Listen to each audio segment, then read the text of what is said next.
All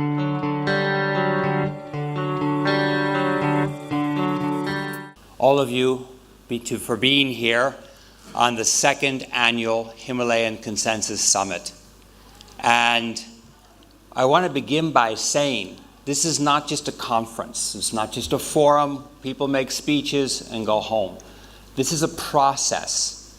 It's a process of dialogue between the panelists, dialogue on the sidelines, and each and every one of you are part of this process. And this process has evolved outcomes from the time it began. And I'm just going to reflect back to 2005 when Franz Hans of Peak Re sat down and talked to me about setting up a mobile medical clinic for nomads in Qinghai. And he funded that. And that was the beginning of an idea of being able to bring impact to people at the grassroots and learn from their own needs. And then other people in the room, I remember it was, was it 2007 that Kamran Lashari hosted the first Himalayan Consensus very pre-inception meeting in Islamabad.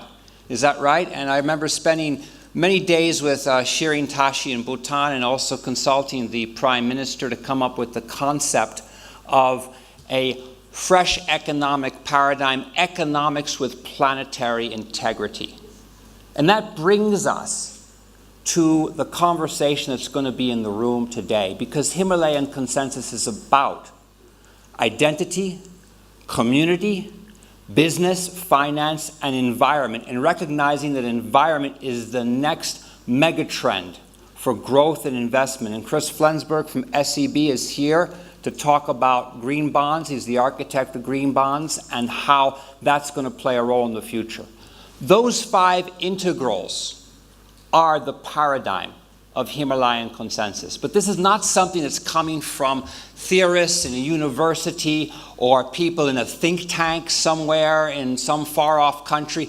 It's growing organically with concrete examples of things that work and recognizing those things that don't work, and bringing these together step by step in creating an economic paradigm that is from here, from our region, the Himalayas. The Himalayan Consensus is consistent with both China's One Belt, One Road policy for infrastructure, connectivity, and cultural exchange across our region, and it's consistent with India's Look East. The answers are not coming from the West. The answers are coming from here. I always say the answers are in the room right with us. We just have to find them. And that's what we're doing here, is we are now creating those answers through our dialogue. Moreover, the Himalayan Consensus process is bringing about outcomes. Last year, we sat here together and we determined we needed to bring high finance to work with environment in creating a solution through a renewable energy water conservation fund. And this year we're going to be hearing from Chris Flensburg of SEB how that fund is going to be launched. We also talked about heritage preservation, the importance of what Ambika has done. Ambika Shrestha from Durinka is inspiring all of us, and this year Mahendra Shrestha will be announcing a heritage preservation business fund, using business as a driver to accomplish what we can call sustainability or planetary economics with planetary integrity. And also bringing the high-tech side into things. Ryan Naidu stood here last year and said he was going to go back to California and see how some of the cutting-edge technology involving data could be applied to farmers and communities here, and he's back to announce a program for that as well. So these are concrete outcomes, and over the 2 days ahead, I know we're going to have new outcomes that will be evolving from all of the dialogues that we're having in the room. In the Himalayas, we are a region that are interconnected by glaciers. This glacier system forms the water resource of China, the Yellow Yangtze River, of Southeast Asia, the Salween, Irrawaddy, and Mekong River systems, and of course in South Asia, Brahmaputra, Indus, and Ganges. We are interlinked by rivers and river resources. And I remember Rajiv Gandhi once said, you know, nature decided that all of us should be working together because the rivers of the Himalayas don't flow vertically, they flow horizontally. And because of that horizontal interconnectivity, it is meant to bring us together in solving problems and building a future that is shared.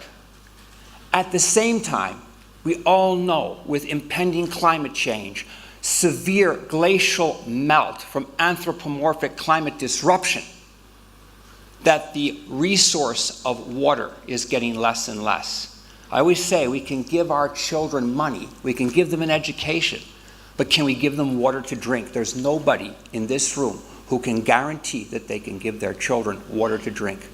And that's why action in the form of addressing climate, carbon, water resources, water recycling through business as a driver, having business lead, and working with government for policies that can allow that, for community support, for the integrity of community. We're talking about diversified localization, not monolithic globalization.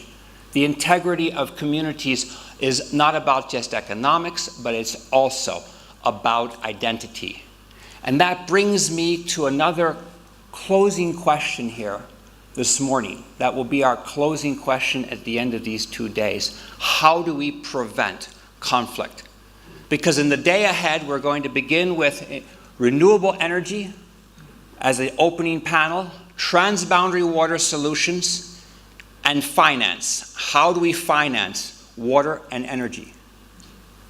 And tomorrow, we'll be talking about community conservation as business, and community and social innovation. And the final panel will be on the prevention of crisis and the mediation of conflict. How do we prevent conflict? We're living in a world today of tremendous volatility. And there are some narratives among some mainstream Western media and some particular politicians around the world that say, oh, we have to, keep these people out because of their religion, or we have to separate because of culture, that religion and culture, and there's a clash. No, there's no clash. Here in the Himalayas, we've had religions living on top of each other, side by side in harmony. Islam, Buddhism, Hindu, Jain, Bon, Taoism. There's been no conflict. Conflict arises from 2 reasons: the economic disempowerment of people and the marginalization of their identity. And the solutions we're talking about in this room, from renewable energy to water to community empowerment to conservation to respecting identity, are all about preventing conflict. If we can empower communities and respect people's identity, we won't solve all the problems of the world, but we're sure going to reduce a lot of conflict. So thank you for joining me today in this process as we work together. And the Himalayan Consensus is about you and the ideas that will be coming out of this room in the next 2 days. Thank you so much. Namaste, Jai Shri Dele, and xie xie.